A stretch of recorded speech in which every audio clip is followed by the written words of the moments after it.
After nearly 10 years of marriage, Lucas and Sarah were the kind of couple people envied. Steady careers, a cozy home, and plans that stretched far into the future. Sarah, a rising star at a prominent marketing agency, spent most of her time in boardrooms and airports. Lucas worked remotely as a financial analyst, his days spent buried in spreadsheets and earnings reports. Life was predictable, safe, but beneath the surface, something was starting to fracture. In the early years, Lucas admired Sarah's drive. Her long hours and business trips were signs of ambition, and he was proud of her.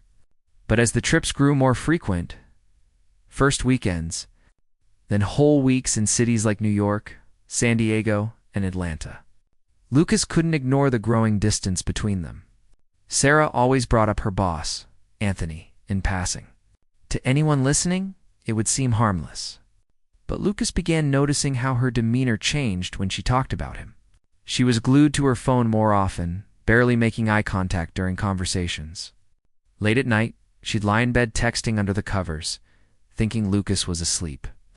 At first, he chalked it up to stress and deadlines, but doubt crept in like a slow, poisonous fog. Then came the announcement of another trip, this time to San Diego for a major marketing summit. Sarah was practically glowing when she told him. "Anthony and a few others are going too," she said casually, as if the name didn't make Lucas's stomach churn. "He thinks it'll be a big opportunity for us." Lucas smiled, masking the storm brewing inside him. "San Diego again, huh?" he said, keeping his voice level. She nodded and continued packing more carefully than usual.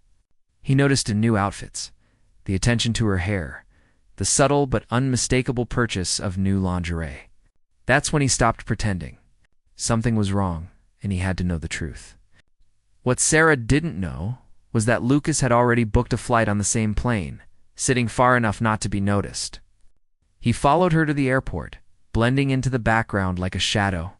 On board, he watched her laugh and lean into Anthony, the two of them looking more like lovers and colleagues.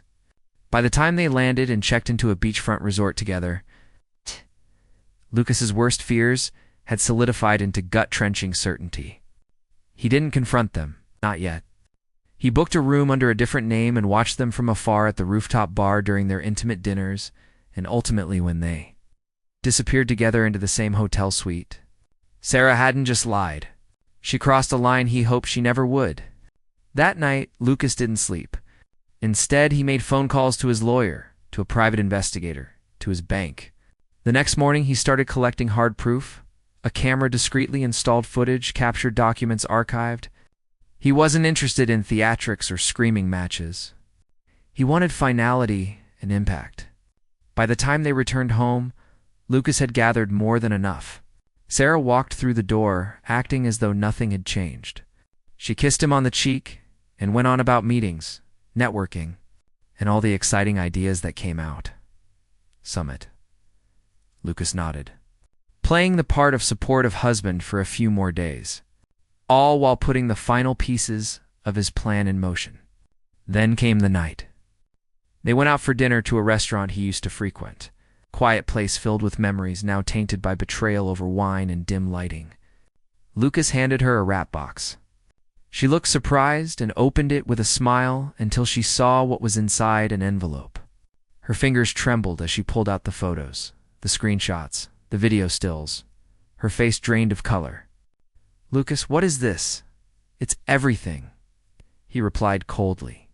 "Everything you've been pretending didn't exist." "I can explain," she started, her voice cracking. But he didn't let her finish. "I've already filed. The divorce papers are with my lawyer. And Anthony, he's getting his own little surprise tomorrow morning." Lucas stood up, leaving Sarah in stunned silence at the table. He walked out without looking back, shedding the weight he'd carried for far too long. For the first time in months, he felt like he could breathe. The next day, Anthony received a thick envelope delivered to his office.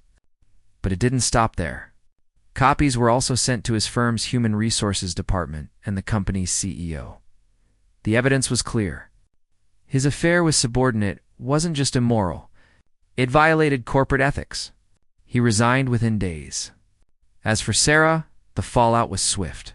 Her marriage, her job, reputation, and her secret affair all imploded within a week. She tried reaching out to Lucas.